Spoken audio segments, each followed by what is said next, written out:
Good afternoon, Villa fans, and welcome to a match reaction. It started off so well, but PSG 3, Aston Villa 1. Nuno Mendes breaking Villa hearts in the 92nd minute. I think a lot of us would have been accepting. A lot of us predicted a 2-1 Paris Saint-Germain win, and that would have been, acceptable enough to go back to Villa Park with a 1-goal deficit. I think I said the same myself. And I also said that Villa would take the lead in the tie, which they did. So, but then the third goal in the 92nd minute has really just broken our hearts a little bit and made this challenge even more. The mountain has got a bit higher now. But having said that, even if it was 2-1, Villa would have to come out at Villa Park in the second leg and be on the front foot. This just means basically, with a 2-goal deficit, that we're unable to feel our way into the second leg. We can't start slow and try to, wear PSG down and find those opportunities. It's Villa on the front foot from minute one. And we've seen where we've had fast starts in the Champions League. Celtic comes to mind. We need that sort of fast start at Villa Park next week. But winding it back to last night, PSG are a phenomenal side. Either them or Barcelona, I think, are going to end up winning this Champions League. But yeah, they've got some extremely talented players, especially across midfield and up front. Desiree Doué, who scored the goal, looked an absolute threat all the time. Dembele was good. Kvaratskhelia, what a player. Georgian magician, actually. Turning Disassi inside out for the second. But team lineup-wise, Villa pretty much went with kind of what I kind of hinted at, but maybe sort of Jacob Ramsey being a bit of a surprise inclusion. Pau Torres getting the nod over Tyrone Mings. But apart from that, it pretty much was the team that I felt was going to play. Watkins, obviously from the bench. I think he needs to find his shooting boots and scoring boots very quickly against Southampton, hopefully on Saturday, because we're going to need him at Villa Park, I think, next week. As expected, PSG dominating possession, knocking the ball around. Feels like they could go into, third and fourth gear quite easily. And they created some chances early on, testing Martinez from sort of range. Martinez had to be alert to make a couple of saves. But they were really sort of, turning the screw, as it were, dangerous. And Villa didn't have much in reply. Rashford went on a couple of little runs up front, but he was feeding off scraps, really. Every time Villa got it, we turned over possession. But credit to PSG that even off the ball, they were pressing really fast and really hard to win the ball back. And they did on several occasions. We just couldn't contain them. Having said that, it was a dream start for Aston Villa and a dream start that I predicted. We soaked up all of the pressure. I don't know what the possession stats were at that point, but I think I saw a stat of they had 600 passes and we were still on 100 and something. But our defense tried to stay resolute, but we win the ball. John McGinn winning the ball superbly up against, I think it was Nuno Mendes actually in the left back position. Wins the ball, drives forward, picks out a nice pass to Rashford. Rashford on the sort of edge of the box, plays it into Yuri Tielemans, who's made the run beyond him. And Tielemans picks out the back post, nice low ball. And this man in your picture, Morgan Rogers, comes up with the goods. And I think every Villa fan is jumping up and down at that point. It was literally a smash and grab, or whatever you want to call it. It was completely against the run of play. But my God, we'll absolutely take it at that point. And even having that sort of moment in this tie against a team like PSG to take the lead, to have that, what turned out to be 4 minutes, 1-0 lead, was special. And the goal itself was a really, really well-worked goal. Winning the ball, runners off the ball, nice pass from Rashford into Tielemans. Tielemans then finds Rodgers at the back stick, and it's almost like in slow motion, the way that Rodgers converted that one. And I couldn't believe it. I was absolutely jumping up and down at that point. And I just wanted us to get to halftime, 1-0 up, just get to halftime, see it out.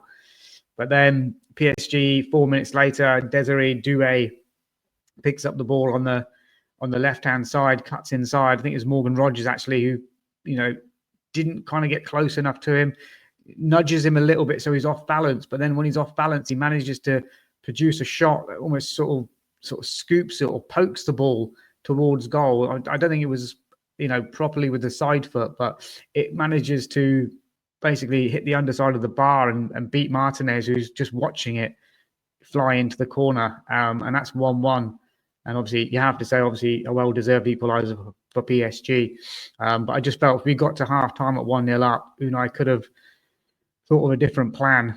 But 1-1 it was at half-time. Martinez doing really well in that first half. But Kamara was also filling in, very well in midfield. Tielemans was trying to break forward when he could. McGinn, all of his industry, putting all his effort in was good. Jacob Ramsey was getting on the ball and running with it and looking kind of dangerous. But then the second half starts and it's Matty Cash who comes off, who's on a yellow card. Disasi comes on at right back, which, you felt was the right decision at that point because Cash was probably one more foul away from a red card.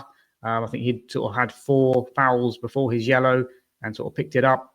So, and you're going to have Doué, Dembele, Kvaratskhelia, and the fullback Hakimi. Well, not Hakimi, it will be Nuno Mendes on that side, sort of running at him. So he really needed to, that decision had to be made. And Disasi comes on the pitch at halftime. I don't know how warm he was, but he came on and he had Kvaratskhelia running at him straight away. And Kvaratskhelia just doing what he does, a Georgian magician. I mean, I've seen another fantastic Georgian player when I was growing up called Georgi Kinkladze, who played for Manchester City. Terrific, dribbler of the ball. And it just seems to be something in the Georgian genes that Kvaratskhelia is that sort of player, but probably a lot better than Kinkladze. But yeah, he turns Disasi inside out, rolls it with the sole of his boot, and manages to fire I think it's a left foot shot into right into the gap above Martinez, just at that sort of near post area, and it flies into the net. And it's 2-1 to PSG at that point. And PSG are then just, toying with Villa, almost like a cat playing with a little mouse, and it was just, you felt as though they could go up in gears if they needed to. Villa did make some changes in the second half. Asensio coming on, Onana coming on, Matson coming on, who I all felt played a little bit of a part in this. I think Morgan Rogers had a chance for us as well, where he's running towards the box. I felt as though he could have taken it a little bit more closer. Decides to shoot from almost the edge of the box, side foot, and gets it all wrong. And it's an easy, comfortable save for Donnarumma. Asensio had a side foot effort, which deflected just wide. Onana had a flick header, which from a throw-in, which, just glanced wide, but that wasn't really a chance.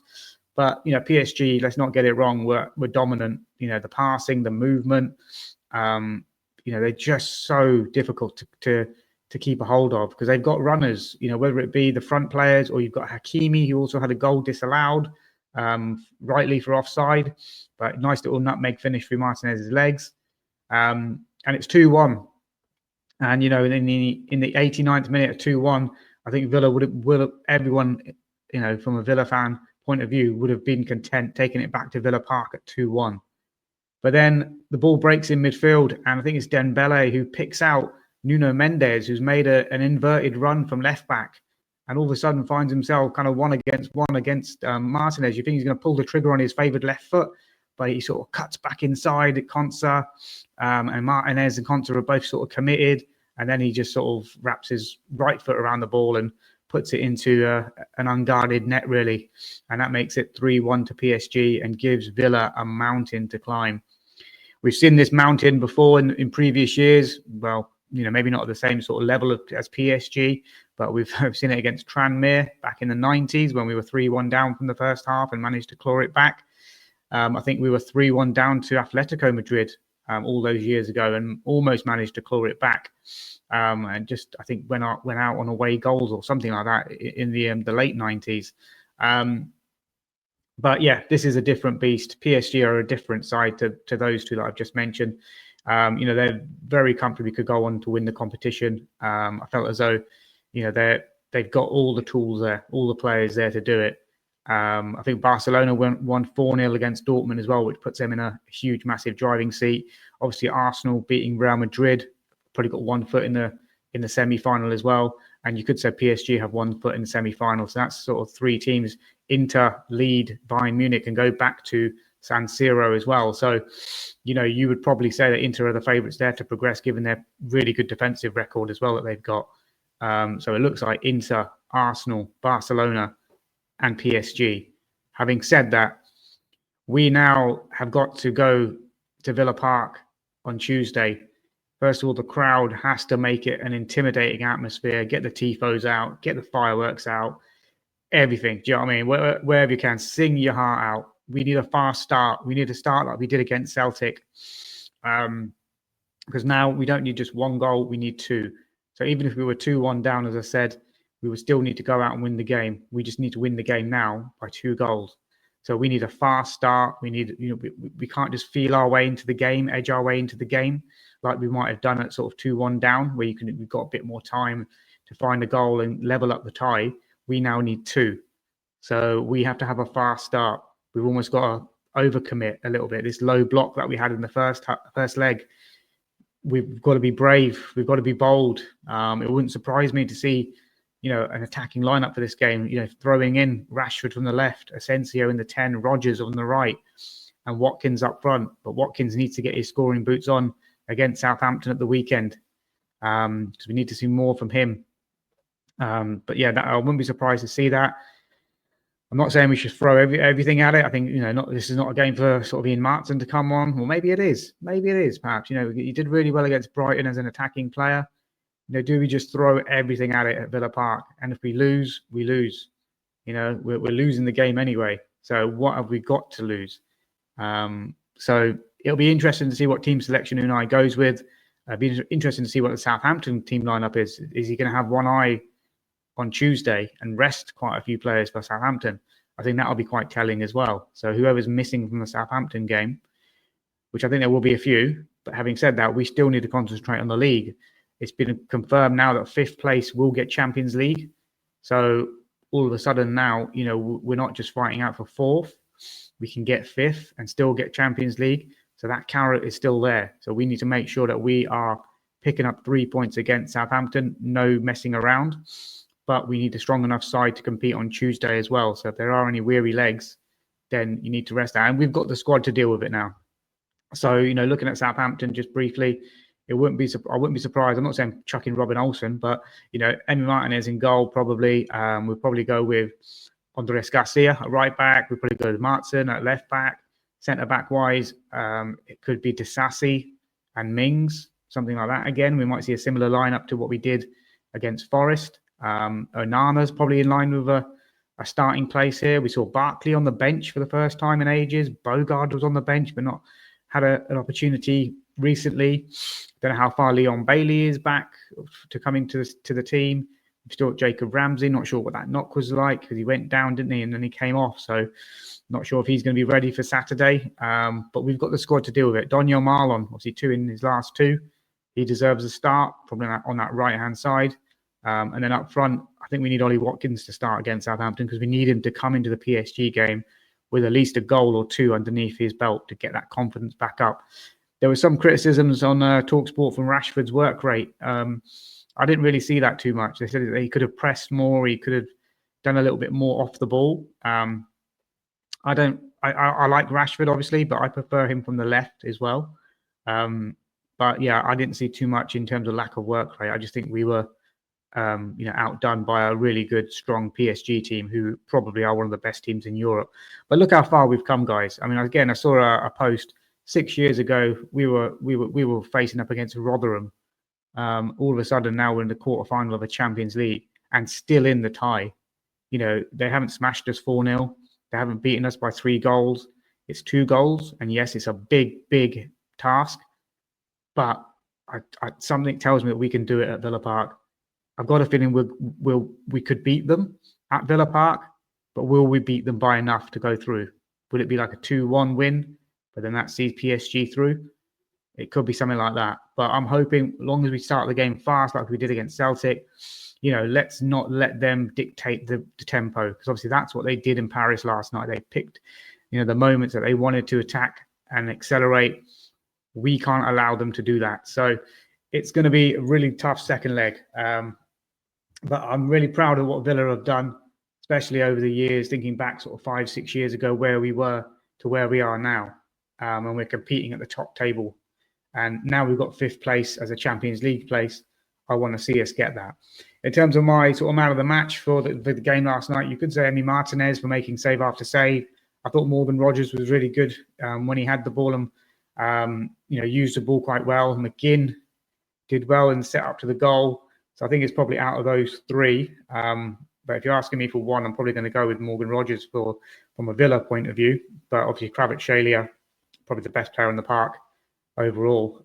But I thought Morgan Rogers, did not look out of place playing in a quarter-final of a Champions League. And having to say that about a player 18 months ago who was in and out of the Middlesbrough starting 11, really goes to show how much he's progressed under Unai Emery and how much this club has progressed under Unai Emery, and where we've, the journey that we've been on for the last 5-6 years to now, it's been unbelievable. And since Unai's walked in the door, he's just taken us to a whole new level.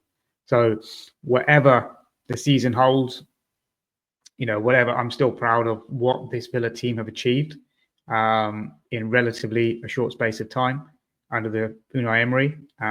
So there shouldn't be any kind of feeling down, this and that. Yeah, be a bit disappointed that we conceded a third in the 92nd minute, of course. But I think we get Villa Park rocking. We've got a great record at Villa Park. Unai Emery's mentioned it in his post-match interview. I think even Morgan Rogers said, we're still in this. There still is that belief. You remember Tim Sherwood all them years ago giving it the old, we're still alive, we're still beating when we were sort of down in the dumps, and all that sort of stuff. So it's that kind of feeling again. We're still in this. And I think PSG can be got at. And I think the atmosphere at Villa Park is going to be rocking. And I just think there's something that tells me that we can turn this around. I don't know, crazy pills or whatever. But you guys, let me know your thoughts about the game. Second leg coming up. Southampton game as well. Do subscribe to the channel as well. Looking to grow this and want to get to sort of 500 subscribers as soon as possible. So if you're watching this and made it this far in the video and haven't subscribed, why the hell not? Please do. And I'll be back at you with, match preview for Southampton just quickly, because I won't get another chance to jump back on before then. As I said, team lineup-wise, it'll probably be much the same as Nottingham Forest, I'd imagine. Obviously, it's away at St Mary's. It's called, St Mary's. Obviously, Southampton are without a manager as well. They just got rid of their manager, so I'm not sure he's going to take over on that side. But they seem to be in an absolute mess. Cameron Archer's obviously playing for them. Tyler Dibling's a danger player for them. But I do expect Villa to win the game and win it comfortably. I think we'll bounce back from this defeat and want to put in a performance and really get that 5th place in the Champions League. So I'm going to go Southampton. I'll go 1. And I'll go Aston Villa 3. So 3-1 Aston Villa. Goal scorers, obviously depends on the lineup, but I think Daniel Marlon might continue his streak. I'd imagine Rashford might get a goal. And then I'm going to go Ian Martson.